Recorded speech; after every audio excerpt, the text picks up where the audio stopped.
자, 오늘 어린이 주일 맞이하여 오늘도 하나님께서 주신 말씀은 우리 자녀를 두고 가지 맙시다. 우리 자녀를 두고 가지 맙시다 라는 제목으로 하나님 말씀을 증거토록 하겠습니다. 우리 서로에게 인사합시다. 우리 자녀를 두고 가지 맙시다. 두 번 시작.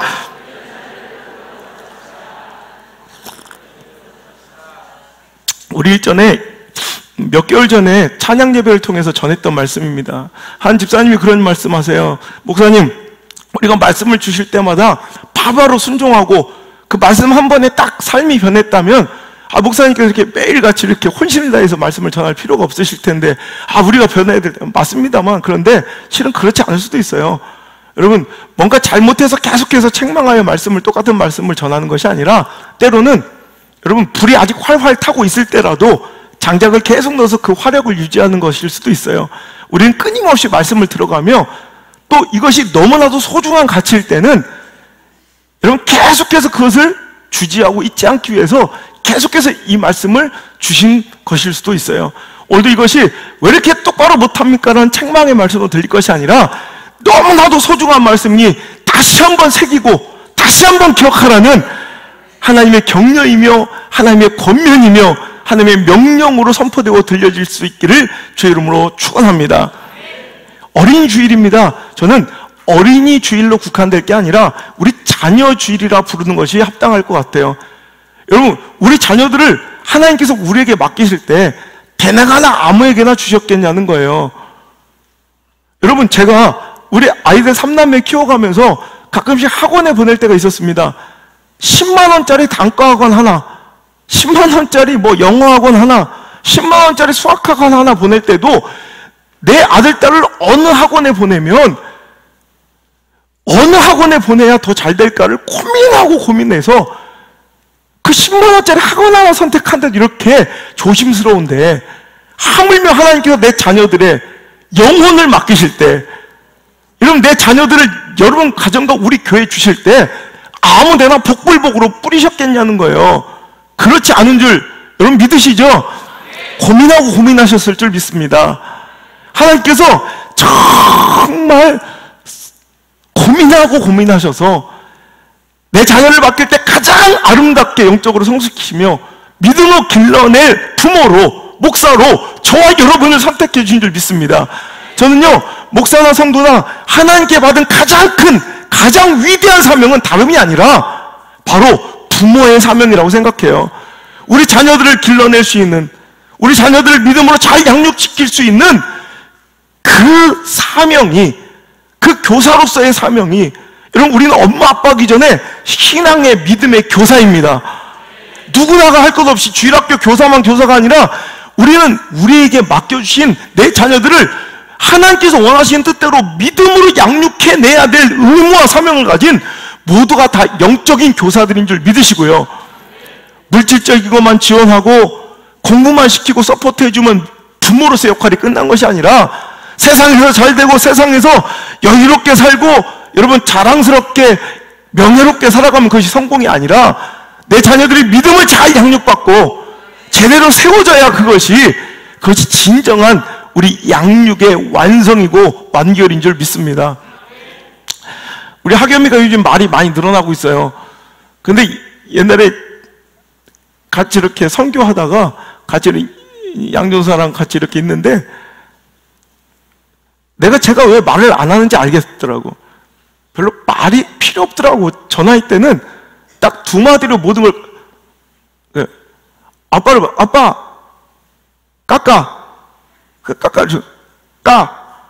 이런 끝이야. 깎아주니까 까줘. 그래, 요 말로 모든 게 끝나버리더라고요.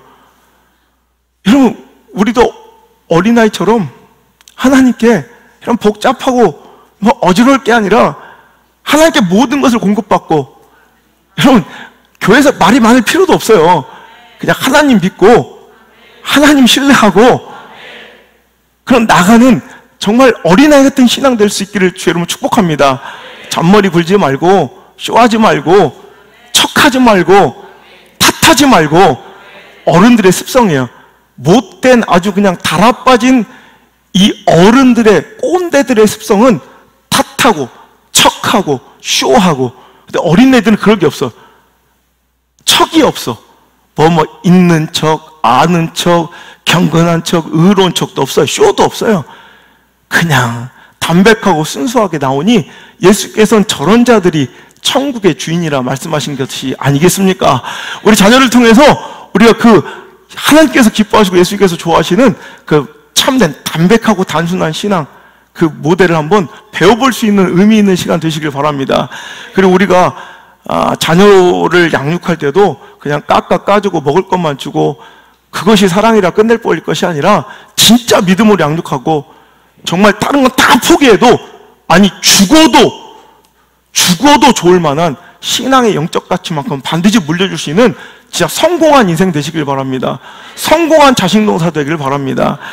여러분, 예수님께서 십자가에 달려 돌아가실 때 수많은 무리들이, 여인들이 따라와서 예수님을 위해서 막 통곡하며 가슴 아프고 울 때 누가복음 23장 28절의 말씀에 예수께서 돌이켜 그들을 향하여 이르시되 예루살렘의 딸들아 나를 위하여 울지 말고 너희와 너희 자녀를 위하여 울라.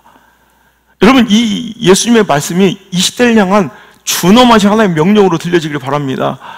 다른 거 지금 복잡하고 신경 쓸 거 없다는 거예요. 막 교회 나와서 굉장히 막 복잡하게 신앙생활을 하지만 실은 우리가 간절히 오늘 이 시대에 우리가 눈물로 통곡하고 기도해야 될 것은 우리 자녀 문제예요. 자녀들의 믿음과 신앙이에요. 내 자녀들의 영혼은 안전합니까? 내 자녀들의 영혼과 믿음은 여러분 안전합니까? 여러분, 이것에 의해서 여러분의 상황과 믿음 또 여러분의 감정과 기쁨이 좌우될 수 있길 바랍니다. 저번에 얘기했죠. 내 자식이 아무리 영성은 떨어지고 믿음은 떨어져도 성적만 올라가면 박수 쳐주는 그런 부모들 아니시냐는 거예요. 내 새끼들이 학원 한 번 빠지면 난리가 나는데 예배 한 번 빠지는 거는 아무렇지도 않게 생각하는 여러분 아니라는 거예요. 이래서는 안 돼요. 이게 바로 세상의 달콤한 죄이고 사탄과 마귀의 달콤한 우리를 향한 딜이에요. 이 제의와 딜을 여러분 협상과 유혹을 받아들여서는 안 돼요. 여러분, 하나님께서는 출애굽 명령하실 때 남녀노소 모두가 나와 예배하고 가나안 땅을 향하기를 원하셨어요. 자, 계속되는 여러분 하나님께서 그 뜻을 선포하시면 그것이 아무리 불가능하고 무리일 듯 보일지라도 하나님의 뜻이라면 분명합니다. 여러분, 제가 목회하면서 지금까지 한 번도 무리가 아닌 적이 없었어요. 불가능에 가까웠다고. 여러분 지금 당연하게 누린 이 모든 모습들이 다 불가능에 가까웠던 사건들이고 영적인 모험이었어요. 하지만 하나님의 말씀 따라 살아가면 결국엔 하나님이 일하시고 결국 하나님께서 성취하시고 하나님께서 해주십니다. 그 전에 우리가 돌이키고 우리가 겁먹어서 찌질이처럼 쪼다처럼 뒤돌아서니 그게 문제죠. 우리가 끝까지 하나님의 말씀 붙들고 하나님의 뜻 붙잡고 하나님의 비전을 믿고 확신하면 결국에 하나님이 일하십니다. 하나님 역사해 주십니다. 여러분, 모세를 통해서 430년 동안 바로의 종노릇하던 애굽의 노예 생활을 했던 이스라엘 백성을 끌어내어 가나안 땅으로 독립된 개체와 민족으로 세운다는 것은 정치적으로 보나 외교적으로 보나 군사력으로 보나 상황 처지 확률 가능성으로 보나 이건 말도 안 되는 제로에 가까운 확률, 제로에 가까운 확률. 근데 하나님이 하시면 되더라는 거야. 모세가 떨 것도 없고 걱정할 것도 염려할 것도 없는 거야. 그는 믿가만 하고 하나님 시키는 대로 당당히 선포만 하면 되는 거야. 그랬더니 바로가 말을 안 듣자 그 마음이 완악하자 하나님께서는 재앙을 내려서 애굽 땅에 재앙을 비처럼 쏟아서 이제 할 수 없이 그들을 굴복시켜 나가시고 하나님의 뜻을 성취해 가시더란 말이에요. 이제는 바로는 도저히 이들을 놔주지 않을 수가 없었어요. 내 소유물이었으나 이제는 더 이상 내 소유물로 어둠의 세력과 마귀와 사탄 여러분을 가둬둘 수가 없는 거야. 우리는 하나님의 은혜로 자유하였습니다. 속량되었습니다. 우리는 이제 더 이상 죄와 사망의 종로로 타지 않아도 됩니다. 근데 문제는 뭐냐면 이제 우리들을 놓아주던 마귀와 사탄의 달콤한 제의를 보라는 거예요. 자, 10절에 바로가 그들에게 이르되 내가 너희와 너희 어린 아이들을 보내면 여호와가 너희와 함께함과 같으니라. 보라, 그것이 너에겐 나쁜 것이냐. 이게 무슨 말이냐면 내가 만약에 네 자녀들까지 내가 자녀들을 동행함을 허락하지 않은 것 같이 하나님도 너희와 동행하지 않을 것이다. 거꾸로 말하면 내가 너희에게 자녀들과 동행하여 나갈 것을 허락해 준다는 것은 너희들이 말하는 바와 같이 하나님이 너희와 동행한다는 걸 내가 인정하는 것이기 때문에 불가능하다 인 거야. 그러니 나는 그것은 허락할 수 없으니 11절 그렇게 하지 말고, 야, 좋아, 좋은 게 좋은 거 아니야? 그럼 하는 말이 뭐예요? 너희 장정만 가서 여호와를 섬기라. 네 자녀만 두고 가라는 거예요. 그러자 그 딜을, 그 제안을, 그 협상을 모세는 받아들이지 않고 결국 왕궁에서, 세상으로부터, 시대 유행과 대세로부터 쫓겨나 버려요. 여러분, 우리도 마찬가지예요. 이 제의만 받아들이면 신앙생활이 편하고 관계도 수월할 수 있어요. 믿지 않는 불신자, 남편이 있건 가족이 있건 조롱당하거나 부딪히고 충돌할 이유가 없을 수도 있어요. 하지만 여러분, 분명합니다. 우리는 절대로 이 제의를 받아서는 안 됩니다. 우리는 하나님의 뜻은 분명합니다. 남녀노소 모두가 나와 하나님을 예배하고 하나님을 섬기라는 거예요. 주 예수 그리스도를 믿으라. 그러면 너와 내 집이 구원받길 원하시는 거예요. 우리는 내 자녀를 두고 가면 안 돼요. 끝까지 데리고 가야 돼요. 목숨 걸고 그 신앙 지켜야 돼요. 여기엔 모두가 동의할 것이지만 이 시대의 현상으로 해석하면 여러분 다 동의하지 않을 수도 있어요. 여러분, 이런 거예요. 뭘 그렇게 유난스럽게 예배드리냐, 뭘 그렇게까지 해야 되냐, 너희는 열심히 해. 역시 믿지 않는 남편이 그럴 수도 있고 내 마음에 마귀 같은 어둠의 세력이 그렇게 나한테 속삭이 욕할 수 있어요. 넌 열심히 해도 애는 애야. 그냥 애는 내버려 둬. 애는 그냥 재밌게 놀게 내버려. 애들은 예배 어떻게 드리냐 그냥 둬. 이게 이 시대의 속삭임인데 거의 대부분의 교회들이 이 제의를 받아들였어요. 근데 어린 아이들의 예배, 우리 다음 세대의 신앙에 관심 갖지 않아요. 아니, 관심 갖는다고는 얘기하죠. 근데 격리하고 분리해놓고, 여러분, 성경 속에서 어느 구절에도 하나님은 내 자녀들을 구별해서, 분리해서, 차별해서 신앙생활하거나 예배드리게 하신 적이 한 번도 없어요. 항상 보면 어린 아이들도 함께 와서 예배드리고 믿음생활 하는 거예요. 그것이 어떤 성장이나 더 큰 조직을 운영하는 데는 비효율적일 수도 있어요.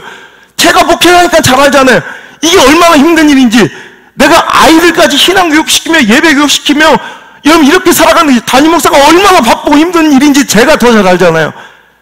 그래서 더 어떤 성장이나 어떤 조직적으로 더 넓어짐과 커짐이 불가능하다면 저는 과감하게 그것을 포기해야 된다고 생각해요. 우리 자녀들을 두고 가면 안 돼요. 함께 가야 돼요. 똑같이 예배 드려야 돼요. 똑같이 신앙생활을 해야 돼요. 똑같이 기도해야 돼요. 똑같이 예배의 감격에 빠져야 돼요. 애들은 놀이방같이 풀어놓고 그냥 갖가지 프로그램도 놀리고 돌리는 것이 아니라, 그러니 예배 시간에 적응하지 못하는 거예요. 맨날 우리 자녀들은 분리시키고 차별하고 따로 구분해 놓아서 재밌는 프로 열심히 한다고는 하지만 여러분 그건 예배가 아니거든요. 절대로 신앙생활은 프로그램이 아니에요. 신앙생활의 본질은 예배예요. 예배를 드리지 않는 거예요. 여러분 불과 몇십 년 전만 봐도 우리 신앙의 주체, 가장 헌신의 주체 세력들이, 중심 세력이 중고등학생들이었어요. 그런 아이들이 예배 시간에 가장 뜨겁고 부흥집회 때 가장 많이 회심했고 가장 많이 여러분 주의종으로 여러분 서원하고 선교사로 서원해서 그 놀라운 역사의 열매들이 지금 다 우리가 여러분 보고 따먹는 바예요. 한국교회 부흥을 이끌었다고. 근데 지금 이제 배제되고 있어요. 그 놀라운 하나님의 역사의 중심에 그들이 없어요. 이제는 어느 순간 전락해버린 저들의 모습은 문화상품권으로 꼬셔서 겨우 앉혀놓는 수준에 그쳐버리고 있다고. 한국교회 문제, 우리 조국교회 문제는 저는 그래요. 온양승부원께 갇혀있는 목사이기 전에 저는 선지자의 사명을 갖고 있다고 생각해요. 시대를 향해 하나님 외치라 하시면 시대를 향해 하나님 원하시는 말씀을 외쳐야 된다고 생각해요. 그것이 인기가 떨어지든 사역이 줄든 상관없어요. 저는 여러분 이제 신학교 다니면서 물론 교육전도사들한테 자녀들 맡겨놓고 자녀들 이름도 모르는 교회도 별로 크지도 않는데도 그냥 다, 과연 그것이 건강한 신앙이냐는 거예요. 여러분, 이제 우리 담임 목사부터, 우리 성도들부터, 우리 부모들부터 더욱더 우리 자녀들의 영적 세계와 믿음에 관심 가지시고 더 거룩한 욕심 내어서, 여러분 보세요. 우리 교회는 되는데 왜 다른 데서 온 애들 안 되냐는 거예요. 왜 우리 애들은 새벽 기도 나와서도 1시간씩 설교를 듣고 1년에 성경을 몇 독씩 하는데 왜 다른 애들은 안 돼? 똑같은 아이들이에요. 무엇의 차이냐? 가치관의 차이고 열정의 차이예요. 우리가 그 가치관을 가르쳐 줬느냐, 보여줬느냐, 열정을 품고 그 아이들을 섬겼느냐, 품었느냐, 이 차이예요. 다 될 수 있습니다. 왜 유대인들은 되는데 왜 우리나라는 안 되냐는 거예요. 유대인들은 이거보다 더 혹독할 정도로 이런 확실한 신앙교육과 훈련과 예배를 드린데도 왜 그 아이들은 되는데 왜 우리 아이들은 안 되냐는 거예요. 여러분, 어린아이 취급하지 맙시다. 우리 아이들을 아이 취급하지 않길 바랍니다. 성경 속에 여러분 8살짜리 여러분 수많은 여러분 10대들이 얼마나 큰, 다윗도 그렇고요, 얼마나 큰 하나님의 역사의 주인공이 되었습니까? 어린아이들을 어린아이 취급하지 마세요. 애를 애 취급하지 마시고 다 똑같은 신앙의 개체로서 존중하시고 함께 예배드릴 수 있기를 간절히 축복합니다. 이제는 모태신앙이 다 무너지고 모태신앙의 장점과 유익들이 무의미해진 시대를 우리가 지나고 있어요. 모태신앙의 복이 뭐예요? 엄마 아빠가 예수를 믿어 복중부터 그들을 키웠으니, 믿음으로 키웠으니, 그들을 위해서 기도했으니 그 기도와 신앙의 본이 대대로 일어나, 뜨거운 신앙과 더 간절한 믿음과 더 성숙한 믿음을 아예 시작점부터 달랐다는 게, 그것이 모태신앙의 복이에요. 근데 요즘에 모태신앙자들이 보면 오히려 내 자녀들에게 큰 축복과 신앙의 유산을 물려줌이 아니라 거꾸로 오히려 내 자녀들의 신앙에 잘못된 기억과 불미스러운 이런 모습들만 보여줘.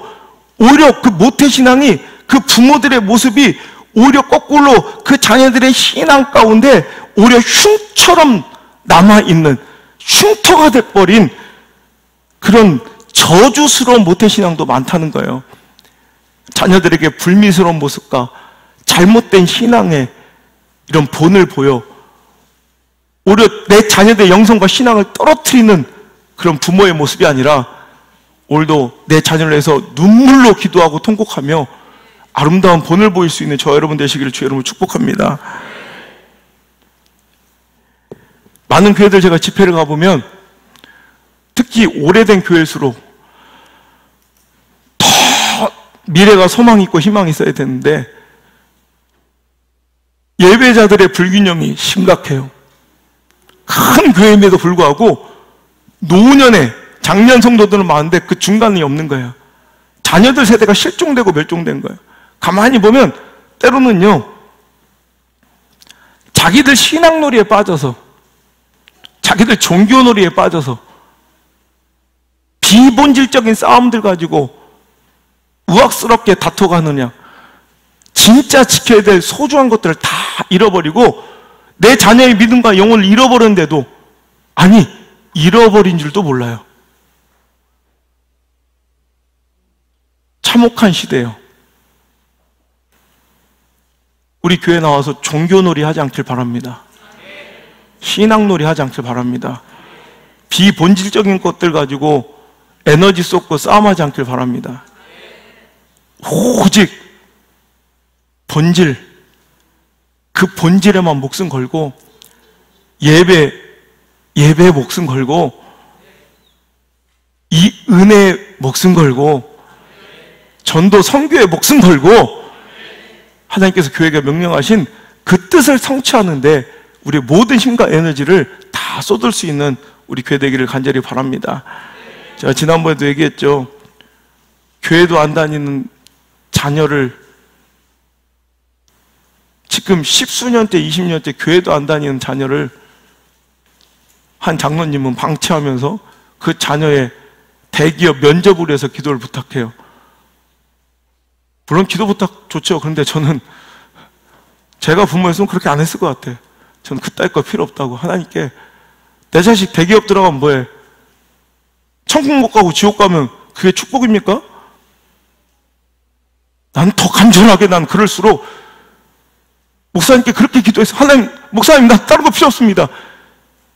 차라리 저놈이 떨어지고 광야를 걸어가서라도 다시 하나님께 회복되고 돌아오길 원합니다. 근데도 자식이 교회를 안 다녀도 희덕거리면서 자기 아들 대기업 들어갔다고 밥을 사고 있는,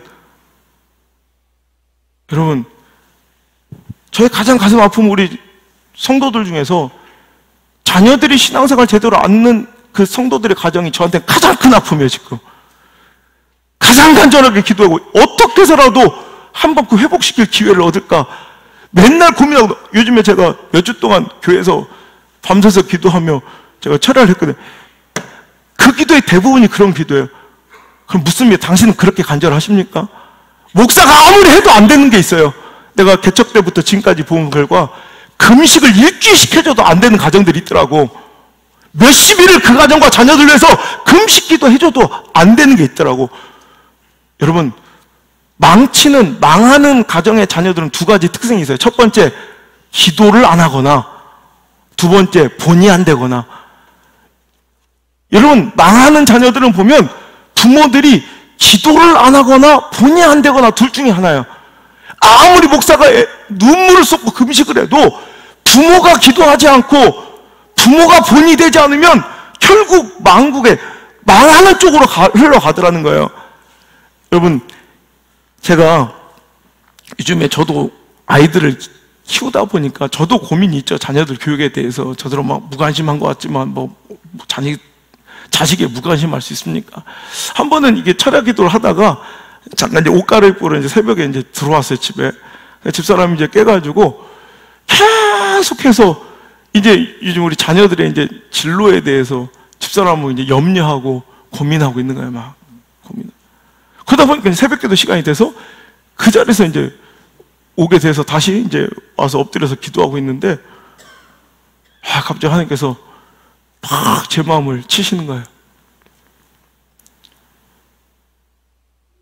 너 염려하며 밤을 샜구나. 염려보다 기도가 많아야지. 우린 자식들 염려 많이 하는 것을 사랑이라고 생각해요. 근데 생각해 보세요. 제가 저만의 경우인지는 모르겠으나 제가 보면 항상 집사람이랑 자녀에 대해서 염려하잖아요. 걱정하면 그 끝은 반드시 뭔가 이 불만과 책망과 훈계로 끝나더라고. 염려가 많아지잖아. 자식들한테 염려가 많아지면 결국 끝내는 자식들한테 내 기대에 부응하지 못하는 그 부족한 모습에 대해서 자꾸 혼내고 꾸중하고 뭔가 이렇게 절망하고 비판하고 불평하다 끝나더라고. 염려와 근심의 걱정의 결국은 반드시 불평과 책망과 여러분 저주와 이런 나쁜 것의 열매를 맺지만, 기도를 하면요, 염려하는 대신 기도를 하면 그 열매는 반드시 희망이고 막 소망이 샘솟더라고. 제가 그날 깨달았어요. 다름 아닌 내가 문제구나. 내가 더 자녀들 위해서 기도했어야 되구나. 자녀들 위해서 여러분 염려 많이 하는 사람들 치고 자녀 잘 되는 사람 못 봤어요. 우리 자녀들이 어긋나요. 여러분 생각해 보세요.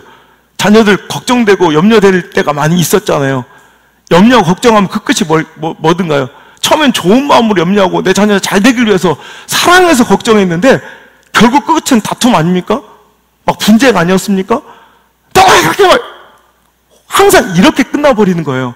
하지만 그 시간에 기도해보면 결론이 달라져요. 열매가 달라져요. 이상하게 희망이 솟아요. 자녀들에게 소망이 생겨요. 그래서 우린 자녀들에게 염려 많이 하는 부모가 아니라 기도 많이 하는 부모가 돼야 돼요. 두 번째로 본이 돼야 돼요. 여러분, 부모가 본이 되지 못하면서 자녀들을 막 책망하고 다그쳐요.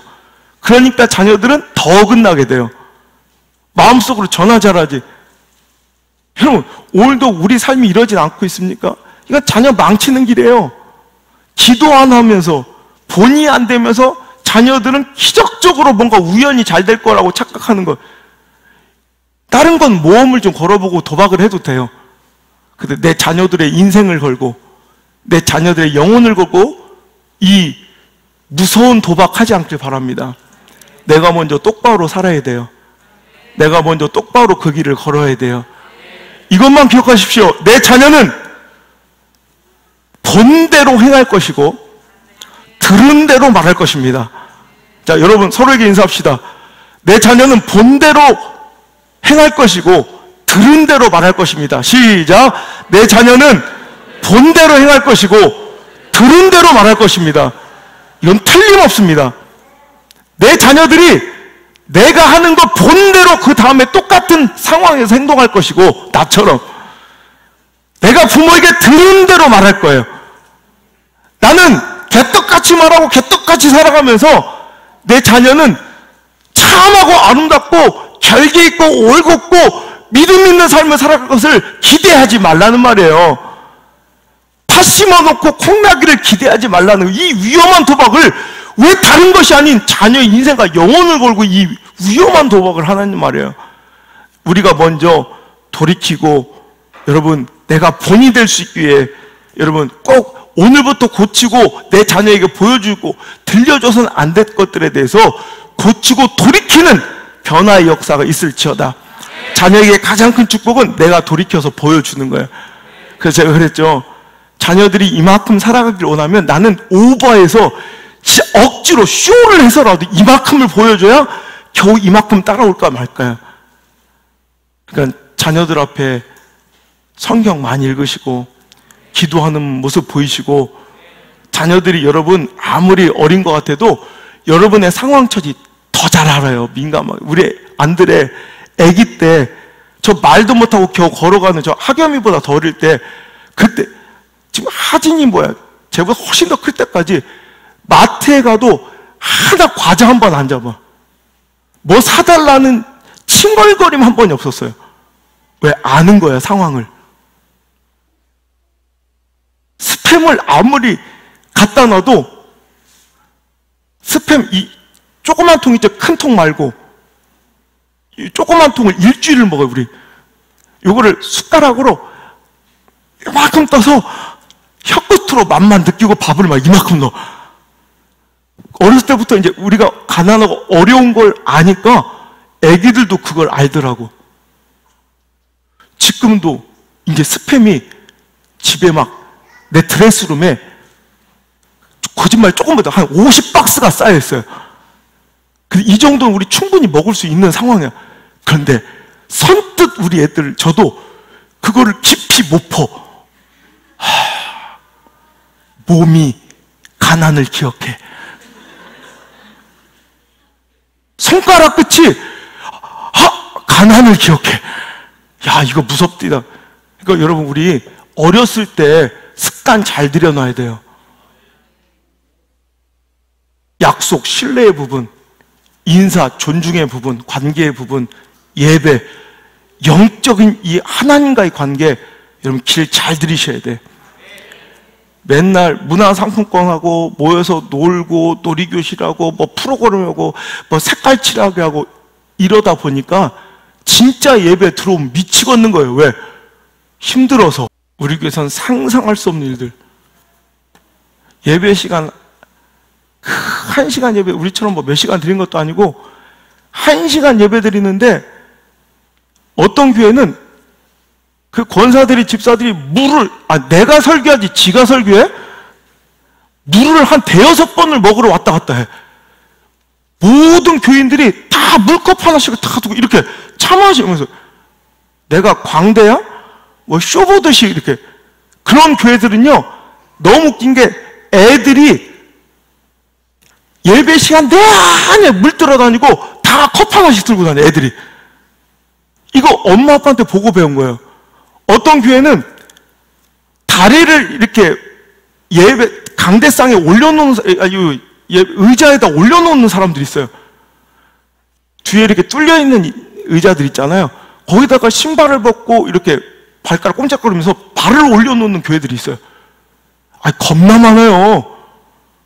어쩌다 있는 게 아니라. 어떤 교회는 신발을 신은 채로 여기다 발을 올려놔요. 그런 교회들 겁나 많아요. 그럼 애들이 다 그렇게 살아요. 오늘 내 자녀들에게 보여주지 말아야 될 것부터 끊으시길 바랍니다. 내 자녀들은 분명히 본대로 행할 것이고 들은 대로 말할 것이기 때문입니다. 내가 아는 한 교회는요, 그놈의 회의와 누구 한 명 이렇게 조직 기관이 있으면 우리 이렇게 임명해버리면 끝인데 그거 뽑는 거에 목숨을 걸어요.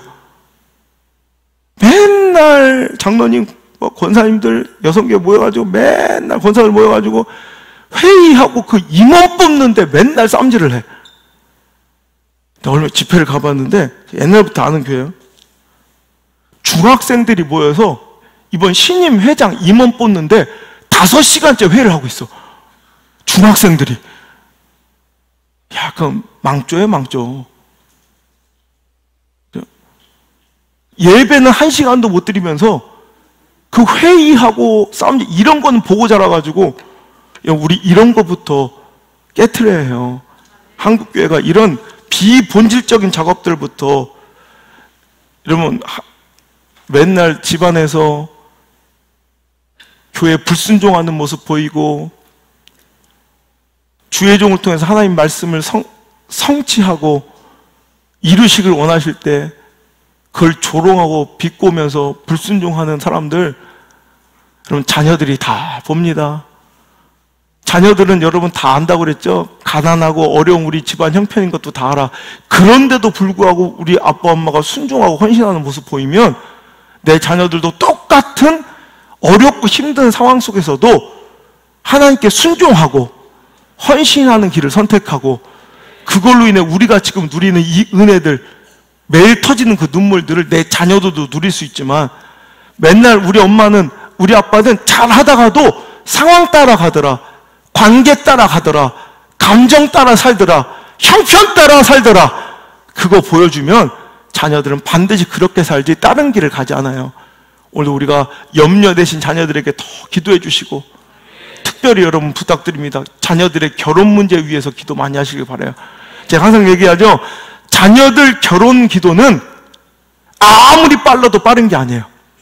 아기 때부터 시작하셔야 돼. 그거 하나로 인생이 달라질 수 있기 때문에 여러분 자녀들 위해서 기도 많이 하시고, 본을 보이셔서, 특별히 시대와 세상은 요즘에 애들을 분리해 놓고 그냥 애들 주일날 학원 가고, 그냥 예배는 그냥 딱 일주일에 그냥 한 번 그것도 드리면 대단하다고 요즘 박수를 쳐줘요.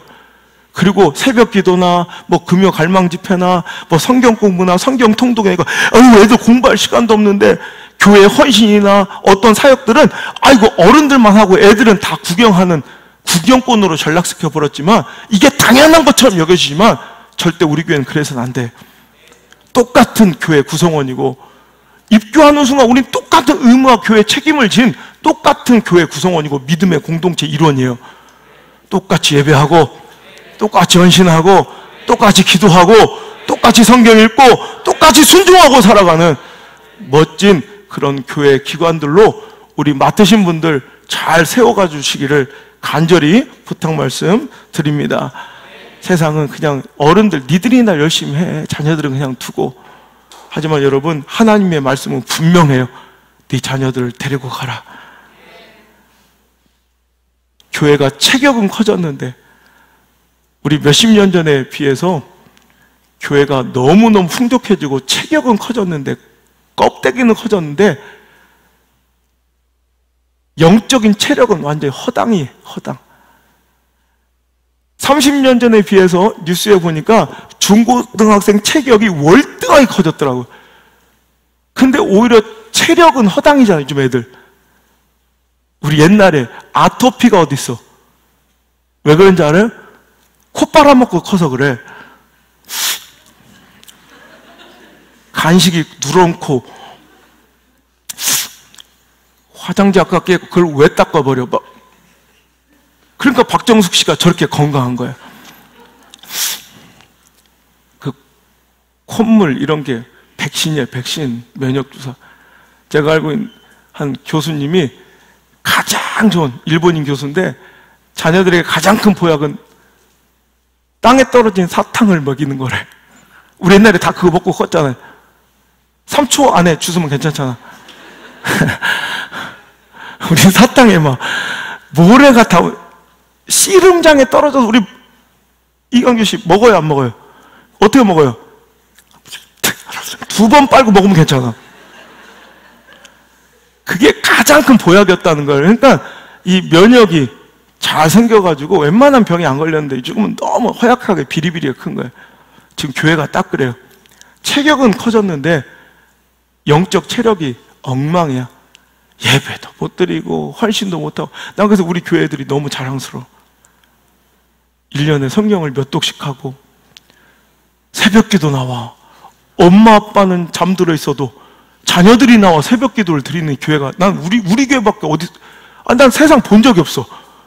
엄마 아빠는 잠들어 있어 자녀들이 나와서 새벽기도를 하는.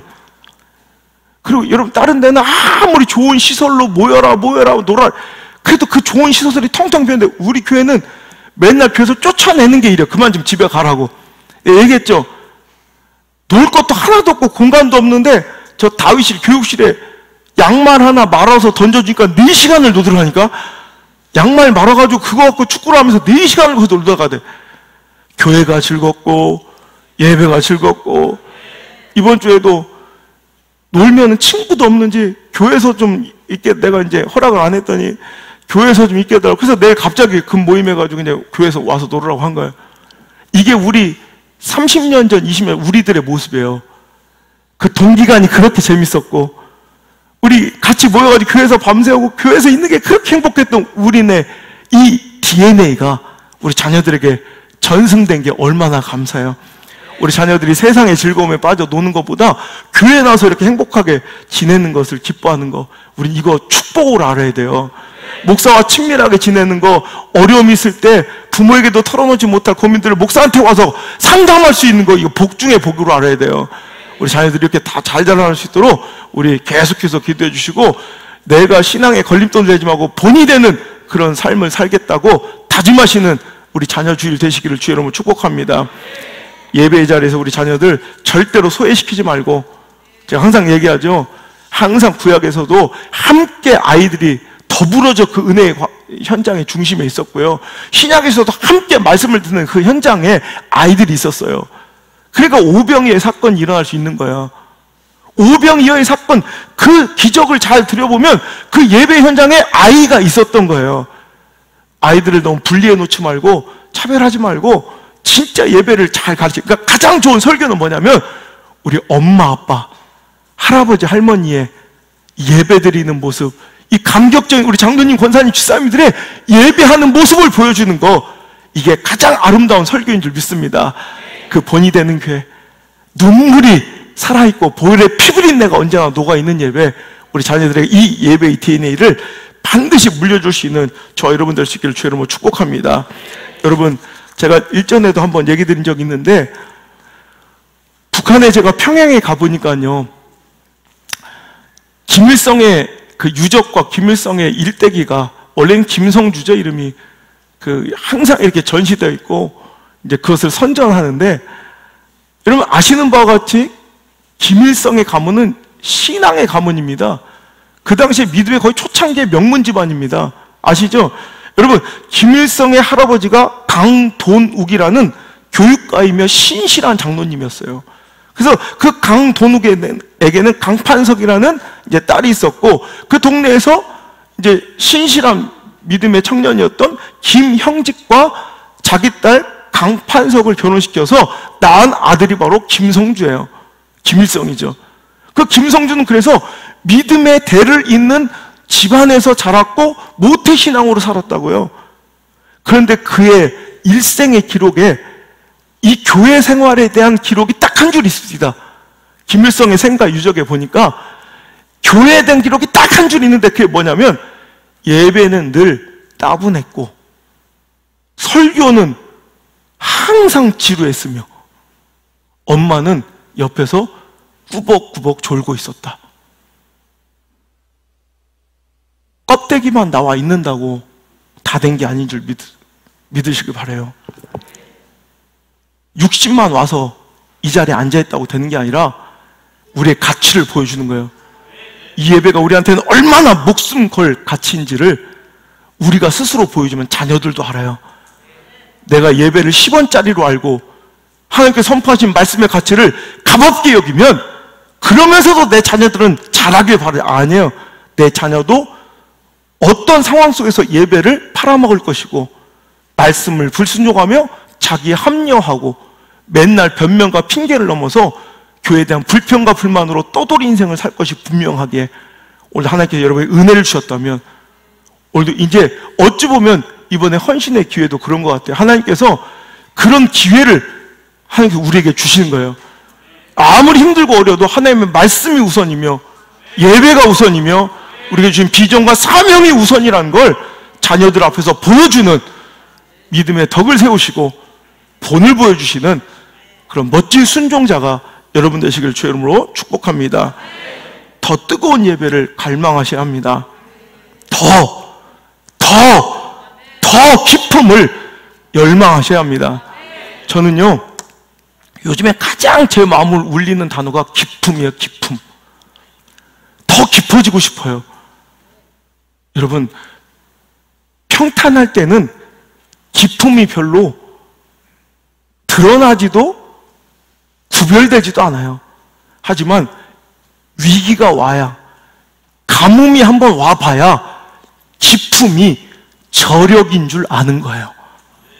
이 시대가 영적인 가뭄이에요. 평소에는 다 푸르르고 잘 나갔던 것 같지만 보세요. 가뭄이 한번 오니까 뿌리를 깊게 내린 나무만 살아있는 거야. 그걸 저력이라고 그래, 저력. 요즘에 많은 교회들이 온양수목회 저력에 대해서 얘기하더라고요. 시골에 있지만. 여러분, 그러니까 우리는 만족하지 말고 더 기쁨을 사모하고 열망하고 갈망해야 돼요. 예배 더 뜨겁게, 더 깊게 드리기를, 그 깊은 하나님의 은혜에, 에스겔서에 나오는 것처럼 발목에 빠지는 은혜, 찬반 내 마음대로 돌아다닐 수 있는 은혜가 있고, 허리까지 잠겨 조금 버거운 은혜가 있고, 완전히 나를 사로잡아 내 의도와 내 감정과 내 상황으로 이끌 수 없는 예배가 있다니까. 은혜가 있다니까. 우리 교회 예배가 그런 나를 압도하는 은혜가 되길 바랍니다. 여러분을 압도하는 은혜가 되길 바랍니다.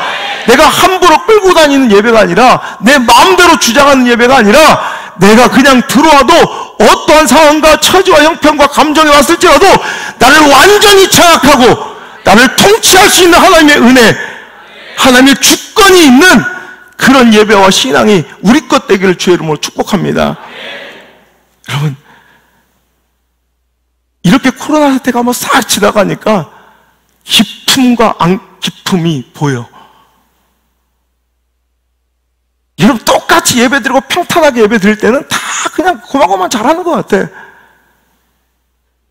위기가 와봐야 교회가 깊은 영성이 있는지, 주의 종이 깊은 영성이 있는지, 성도들이 깊은 은혜를 경험한 예배자인지, 깊은 기도를 하고 있는 사람들인지를 여러분 볼 수 있다는 거예요. 이 영적인 위기가 때로는 우리의 믿음을 증명하고 우리의 저력을 드러낼 수 있는 기회이기도 합니다. 위기일수록 움츠려들지 말고 오히려 더 우리의 기쁨을 자랑하고 당당하고 굳건히 서가는 저와 여러분 되시기를 주의 이름으로 축복합니다. 여러분, 얼마 전 국민일보 칼럼에 저와 똑같은 생각을 갖고 계신 분이 있더라고요. 한국교회가 더 충만하고 깊은 은혜의 예배를 갈망해야 되는데, 어느 순간부터 한국교회가 충만하고 깊은 은혜와 감격이 사라진 예배, 기쁨이 없고 충만하지 않고 감격과 기쁨과 눈물이 사라져버린 예배에 더 이상 거룩한 분노를 하지 않는데, 성도도 목사도 그것을 용인해버린 거야. 여러분, 눈물이 없고 기쁨이 없고 뜨거움이 없고, 여러분, 내 안에 충만함이 없으면 그건 가짜예요. 그런 예배를 드리면 목사가 그런 예배를 용인하면 여러분이 거룩한 분노를 내야 돼요. 막 화가 나야 돼요. 거꾸로 당신도 그 깊은 예배에 빠지지 못하고 여러분 충만한 예배와 뜨거움이 사라지면 당신도 당신 자신에 대해서 분노해야 돼요. 절대로 용납하지 말아야 돼요. 용인해서는 안 돼요. 끝까지 그건 우리가 붙잡고 회복해야 된다는 거죠. 용인해 버린 거예요. 목사도 성도도 그냥 기쁨과 충만함과 뜨거움이 없어도 그냥 됐어. 그냥 용인해 버리다가 이 꼴이 된 거야. 예배는 절대 그렇지 않아요.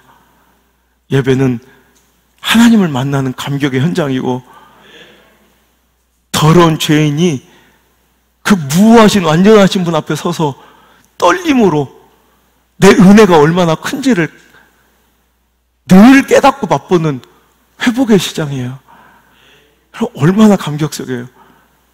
내 죄가 이렇게 큰데, 여러분 은혜 없이 살아가면 다 의로워요. 그래서 여러분 은혜 없고 뜨거움이 없고 기쁨이 없는 사람들이 교회에 맨날 문제 일으키고 분쟁하는 거예요. 왜? 은혜의 뜨거움과 기쁨이 없으면요, 자기가 굉장히 깨끗해 보이고 의로워 보여. 완전해 보여. 그러니까 교회를 깨고 다니고 불평하고 원망하는 거예요. 근데 은혜와 기쁨과 뜨거움과 충만함이 있으면 내가 한없이 작아 보이고 죄인으로 느껴져요. 그런데도 불구하고 주님 앞에 나왔더니 그런 나를 용납하시고 그런 나를 받아주시고 그런 나를 사용하시는 주님만이 나의 사랑이고 꿈이시고, 내 이 큰 죄보다 훨씬 더 크신, 내 부끄러운 과거와 삶보다 훨씬 더 크신 하나님의 은혜와 사랑과 긍휼을 느끼며 눈물을 쏟아내며 더 건강한 깊은 세계로 우리가 들어갈 수 있다는 거예요. 우리가 오늘 하나님 앞에 가장 부끄럽고 두렵고 회개해야 될 것은 도덕적인, 윤리적인, 혹은 관습적인, 혹은 법률적인 흠결이나 죄가 아니라, 물론 그런 것도 회개해야 되겠지만, 오늘 우리가 가장 하나님 앞에 간절히 회개하고 두려울 정도로 사무칠 정도로 눈물 흘려 통회하고 자복해야 될 죄는 하나님 앞에 뜨거움을 잃어버린 죄, 식어버린 내 가슴을 주님 앞에 회개하고 다시 한번 뜨거워지기를 간청하며 예배하고, 이제 그렇지 못한 예배와 나의 삶에 거룩한 분노를 내며 우리 한번 나의 식어진 심장에 다시 한번 뜨거운 불이 붙고 예배의 감격이 회복되고 살아나는 그런 멋진 회복의 기회로 이번 코로나 사태를, 이런 어려운 시격을 여러분 잘 사용하시고 활용할 수 있는 슬기로운 신앙인들 되시길 주 여러분 축원합니다. 사도행전 1장 8절에 오직 성령이 너에게 임하시면 너희가 권능을 받고 어떻게 해요?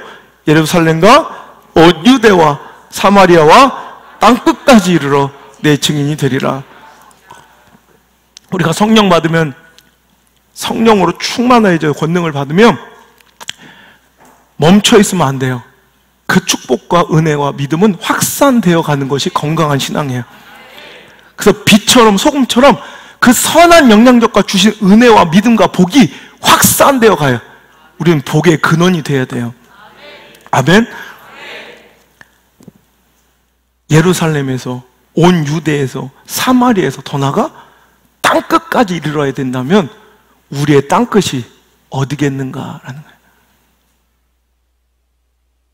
물론 저 열국의, 열방의, 외국의 선교지도 그렇겠지만, 오늘 우리가 한번 우리 위클리 포터에 나온 우리 하모닉 교회 증거 외에 또 껍바폰 교회 화장실이 없다고 그래서 이번 화장실도 이번 지어줬는데, 여러분 보세요. 그런 것도 아름다운 땅끝의 선교지만, 여러분 오늘날 선교학적으로 볼 때 복음화율이 3%가 안 되는 지역을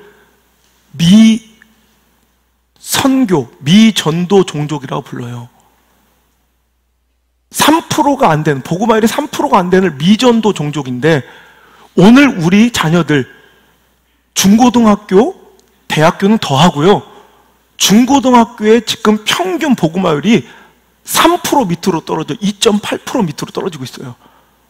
어찌 보면 우리 자녀들이, 우리 중고등학생, 우리 중학생들이 바로 비전도 종족일 수도 있어요. 우리의 땅끝은 우리 자녀들입니다. 우리끼리만 뜨거워서 우리끼리 종교생활, 종교놀이에 빠져있지 말고 하나님께서 명하신 대로 내 자녀들의 땅끝까지 이르러 오늘도 그들을 끌어내요. 함께 믿음의 길, 오늘도 함께 예배의 길, 천국의 길로 나갈 수 있기를 축복합니다. 실은 예배 드리는 그 예배만 장정들만 드리라 시대는 꽃이지만 실은 예배를 포기하는 것은 결국 가나안을 포기하는 거예요. 처음부터 세상은 여러분의 자녀들을 두고 그렇게 꼬시지 않아요. 네 자녀들 천국 못 가게 해라 이렇게 안 해요. 예배만 쉬게 해라. 언젠가 뭐 때가 있겠지. 지금은 바쁘니까, 지금은 고3이니까. 근데 예배를 잃는다는 건 가나안의 입성의 기회를 놓친다는 뜻이에요. 여러분 예배를 포기하지 않길 바랍니다. 제가 유대인들 이야기하죠. 유대인들은 무려 4,300년이 넘는 역사 동안 정착한 적 없이 이 민족, 이 나라 여기저기를 나그네처럼 유랑하며 떠돌으며 핍박받았던 민족인데, 이런 핍박과 서러운 역사 속에서도 그들은 신기하게도 다른 나라와 민족에 동화되지 않았고 유대인으로서의 그 민족의 사상과 동질성을 지금까지도 잘 지켜낸, 어쩌면 많은 그 역사 동안 4,300년 동안 일어났던 거대 제국들과 엄청난 문명들이 다 흥황과 쇠락을 다 경험하며 역사 속에 사라지는 그 순간에도, 여러분 이게 역사의 법칙이거든요. 모든 문명과 모든 제국은 다 그러니까 처음 이 탄생부터 흥황부터 쇠락의 길로 역사 속에 없어지는 종결의 때가 있다는 것이 역사의 진리인데, 유일하게 그 역사의 법칙과 질서를 어긴 4,300년 동안 이들은 민족의 이 사상과 신앙의 가치를 잃어버리지 않은 채 지금까지 그것을 지켜내며 그 역사의 법칙을 깨버린 유일무이한 신비한 종족이 바로 유대인들이에요. 그렇게 강력한 지위를 누리며 항상 어디 있든지 간에 창조적 리더의 역할을 하며 시대를 이끌어왔어요. 지금도 그렇고요. 그 비결은 말 안 해도 알죠? 바로 신앙입니다. 하나님 중 신본주의 신앙으로 태어날 때부터, 아기 때부터 가르치는 거야. 그래서 그들의 교사는 첫 번째로 가정의 부모예요. 그들은 부모가 다른 역할보다 제일 먼저 우선으로 해야 될 것이 하나님 나에게 맡겨주신 내 자녀에게 신앙을 가르치는 거. 타협이 없어요. 지금도 철저하게 예배와 신앙 훈련을, 헌신 훈련을 지금도 조금의 타협도 없이 세상에 어떻게 변하든 유행과 대세에도, 내 각자의 개인적 상황에도, 처지와 형편에도, 내 감정과 관계도 휘둘지 않고 하나님 본위에 그 신앙을 아기 때부터 철저하게 가르쳐요. 그때 여러분 누가 더 강력합니까? 오히려 손해보는 것 같아도 유대인은 지금까지도 강력한 지혜를 누리며 축복을 누리죠. 여러분 항상 유대인들에게 항상 있는 의식들이 뭐냐면, 아버지는 항상 사상과 권위와 능력의 상징이에요. 아버지는 항상 권위, 힘, 능력, 사상. 근데 어머니는 항상 사랑, 눈물, 긍휼의 상징이에요. 근데 자녀는 항상 희망의 상징이에요. 그래서 성경도 시편 127편 4절에 젊은 사자의 자식은 장사의 수중에 화살 같다. 자녀들은 항상 그에게 소망이고 희망으로 가르쳐졌어요. 그래서 그들은 희망이 있는 곳에 자기 전부를 걸어요. 그들은 민족의 희망, 가정의 희망이 있는 그곳에 자기가 쏟을 수 있는 모든 것을 다 쏟아요. 왜? 그곳이 희망이기 때문에. 우리는 어떤가 한번 되짚어보자는 거예요. 우리의 희망은 우리가 아니면 우리 세대가 아니라 바로 우리 다음 세대입니다. 우리 다음 세대를 위해 우리 소망은 저기에 있는 거지 우리에게 있는 게 아니에요. 여러분에게 축복합니다. 여러분 자녀들 덕 보는 부모 되시길 바랍니다. 난 내 자녀들 덕 보고 살 거예요. 어떤 사람 내 개척 때부터 얘기했던 거 기억나죠? 여러분 개척 때 어떤 사람이 나한테 손살이 아이고 나는 이제 늙으면 자녀들한테 이제 폐 안 끼치고 어디 산속 들어가서 그게 축복이야? 그냥 자녀들이 힘들게 꾸역꾸역 사니까 부모님들이 뭐 의지하지 못하는 거지.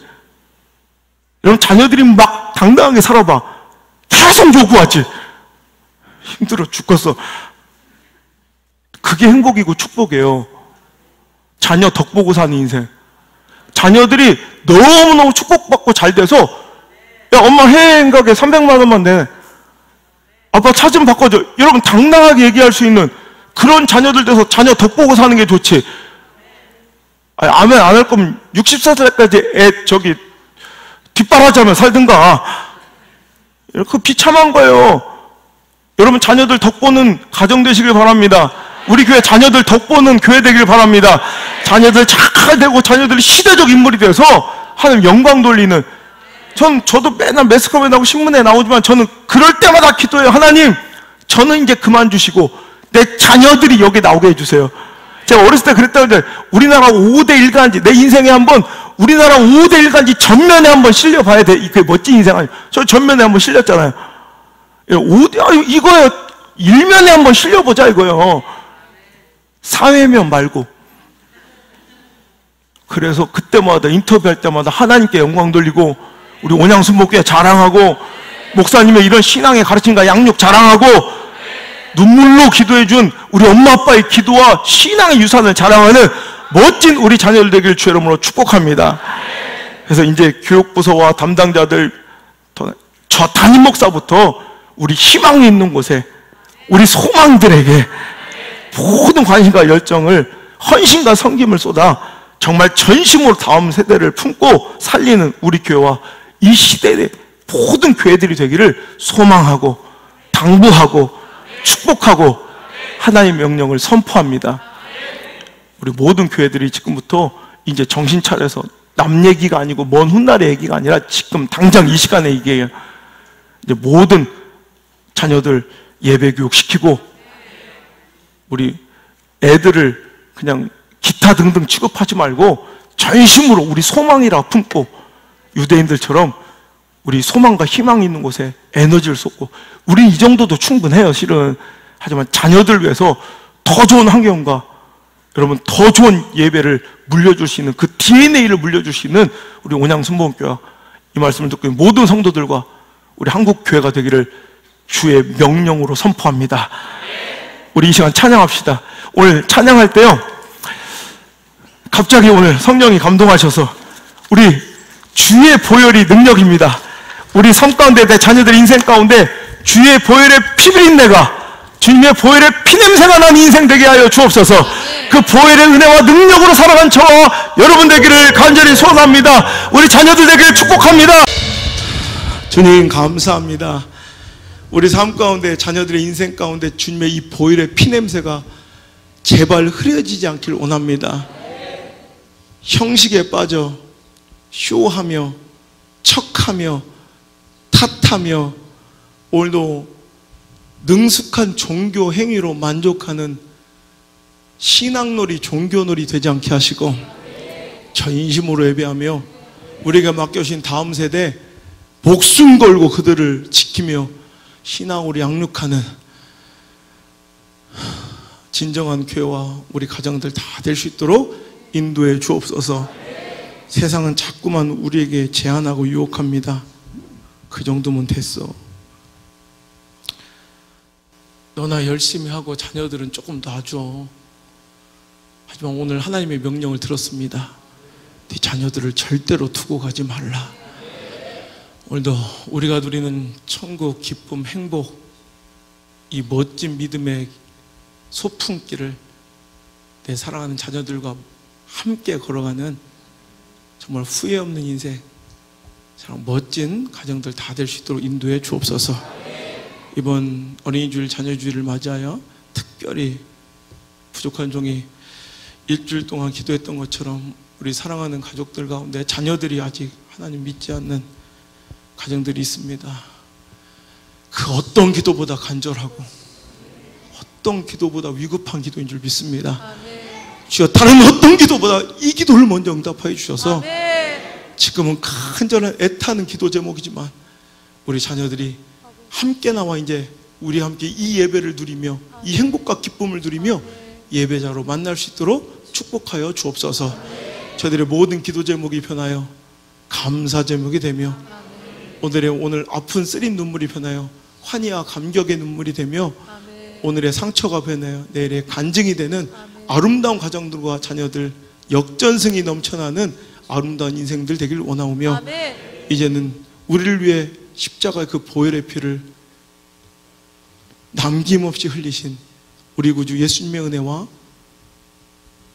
이 죄 많고 더러운 인생을 품어주시고 의롭다 하시고 완전하다 하시며 내 죄를 사해 주시고 행복함을 우리에게 선물해 주신 우리 아빠 아버지 하나님의 크고 놀라운 사랑과 나를 고아처럼 과부처럼 내버려 두지 아니하시고 오늘도 지키시며 보호해 주시며 우리를 붙들어 이곳에 인도하신 보혜사 성령님의 그 세밀하신 나를 향하신 손길과 도우심의 손길이 오늘 이 자리에 나와 내 자녀들과 함께 그 은혜를 누리며 믿음을 잘 상속하는 명문가로 세워지기를 기도하고 오늘도 함께 그 길을 걷고자 다짐하는 모든 성도들과 가정들 머리 위에 특별히 우리 자녀들의 삶과 그 인생의 모든 발걸음마다 우리 소망이고 우리의 희망인 우리 자녀들의 모든 인생길의 모든 발자국마다 이제부터 떠나가지 마시고 1초도 떠나지 마시고 1초도 떠나지 마시고